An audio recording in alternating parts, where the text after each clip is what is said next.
In this video, we're going to talk about the Michael reaction, which is a reaction between a beta dicarbonyl compound and an alpha beta unsaturated carbonyl compound. As an example, let's say we have this beta ketoester. That'll be our beta dicarbonyl compound.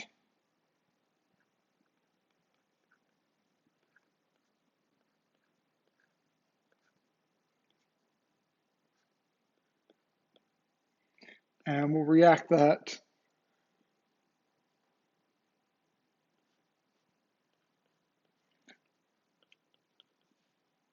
with this alpha beta unsaturated aldehyde.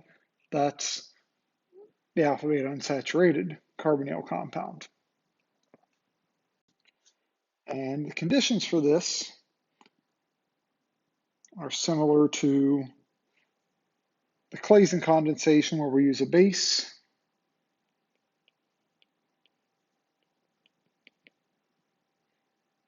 and we'll follow that up with an acidic workup.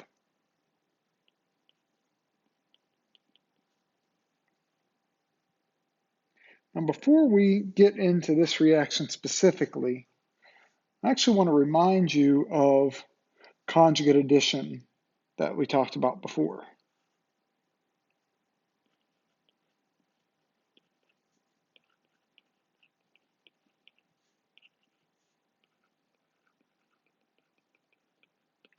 And all conjugate addition is when you have an alpha beta unsaturated carbonyl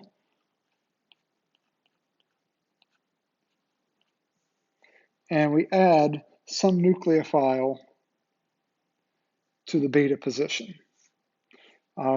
Specifically, we learned this with cuprate chemistry. So in the most general sense,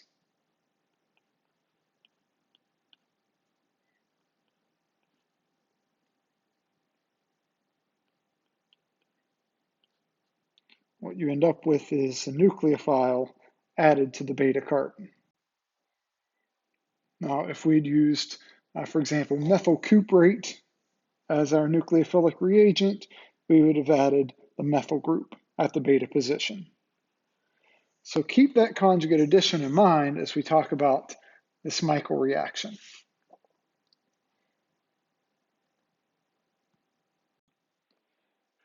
In the presence of base, we know that our most acidic protons in this entire system are going to be these that are between the two carbonyl compounds. So that's where the base will react. We'll deprotonate one of those and end up with an enolate.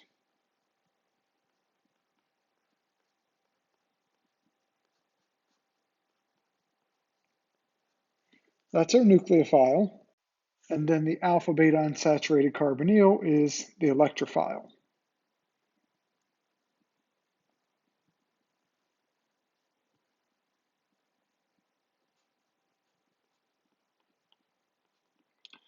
But one of the main differences here is this negative charge with the enolate that's between the two carbonyls. This has a preference for conjugate addition. So now in the case of this alpha beta unsaturation, this wants to react at the beta carbon. It will add there, and then we'll push these electrons all the way up onto the oxygen to make the enolate. So now let's draw the product, or maybe I should say intermediate.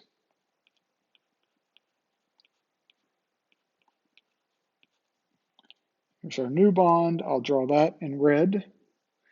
And then from here we have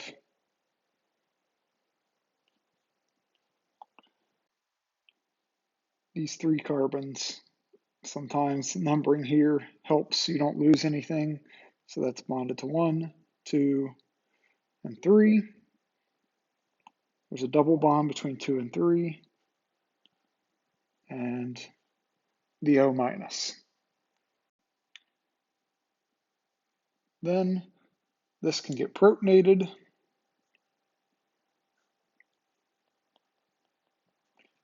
You could draw the other enolate resonance structure and just protonate the carbon. You could protonate the oxygen and tautomerize, or just so we can do it in one step, I'll push those electrons down to form the double bond O and push the pi electrons over to grab this proton. So when we're done,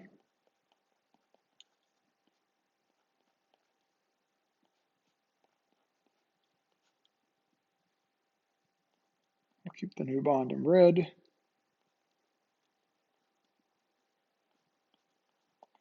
We get this product. That aldehyde, you don't have to draw the hydrogen in, or you can draw the hydrogen in. It doesn't matter. These products can be kind of tricky to spot sometimes, especially if you think in terms of what starting materials could be used to prepare it. One way to keep in mind how to find this type of system in a larger molecule is think about having the alpha proton of a dicarbonyl compound bonded to the beta carbon of another. So this system right here. So again, you're looking for the alpha carbon of the dicarbonyl bonded to the beta carbon of another carbonyl. Let's go through a practice problem where we have a few different things occurring. So we have multiple steps here, but the first, you should recognize that this dicarbonyl compound is reacting with an alpha-beta unsaturated ketone. So that's going to do a Michael addition, followed by an acidic workup. And then we have acid, water, and heat, which once we see the product here, this will be a familiar reaction. So the first step is just going to be, we have the enolate of our diester. So let me draw that out for you.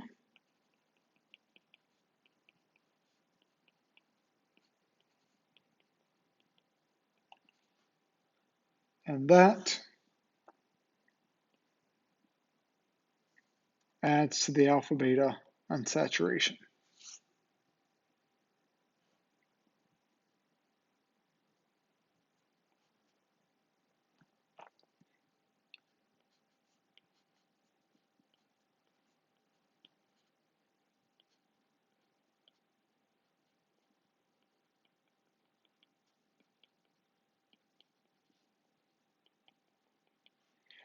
From here, now we have our acidic workup.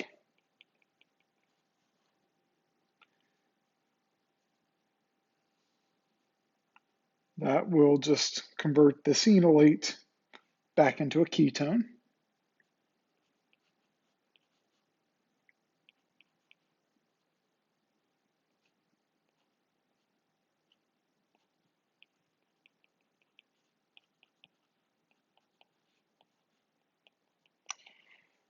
Now we have this compound with the diester. We're adding acid, water, and heat. Well, the acid and the water hydrolyze these esters to carboxylic acids. Remember the hydrolysis reactions. In fact, we really could have skipped this acidic workup step and just moved on to here, but I wanted to make sure I didn't miss any steps to confuse you. So the acid and water portion will hydrolyze the esters to carboxylic acids.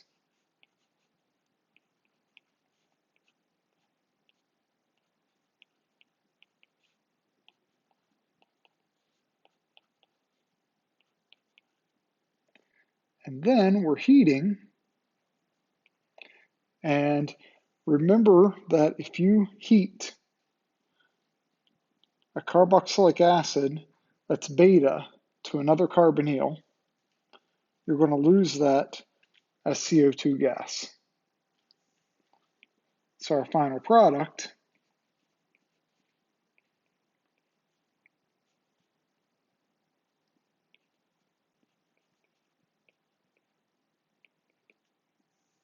is this.